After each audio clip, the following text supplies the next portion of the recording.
કપડાં ધોવાના જ પ્રોગ્રામ હોય, મેલા કરવાના પ્રોગ્રામ ન હોય. બેનું ભેગા થાય તો કંઈક હાલો અમારે આટલા જોડી કપડાં ધોવાના છે, પણ કોઈ દી બેનો ભેગા છે ને એવી વાત કરી કે અમારે 50 જોડી તમારા ભાઈ લુગડા મેલા કરવાના છે, એવો કાર્યક્રમ ન હોય. કારણ કે કપડાં તમે ધોવો નહીં એટલે આફુરા મેલા થઈ જાય.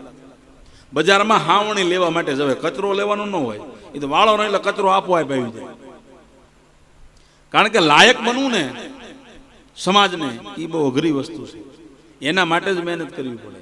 નથી મફતમાં મળતા, એના મોંઘા મૂળ ચૂકવવા પડતા. બહુ મહેનત કરવી પડે, એમને કઈ મળી જતું નથી. થવા બંસરીને વાંસના ટુકડાને આખા શરીરે વિંધાવવું પડે, અને ફૂલોને અતરપદ પામવા ઉકળતા ચરુમાં ઉકળવું પડે. એક વાહળી હોય ને, એને વાંસનો કટકો હોય ને, બંસરી થવા માટે આખા શરીરે પોતાના ધગધગતા એ હરિયા મુકાવી દેવા પડે, તો જ એમાંથી સૂર નીકળે. તો જગતને સારું આપવા માટે બહુ સહન કરવું પડે.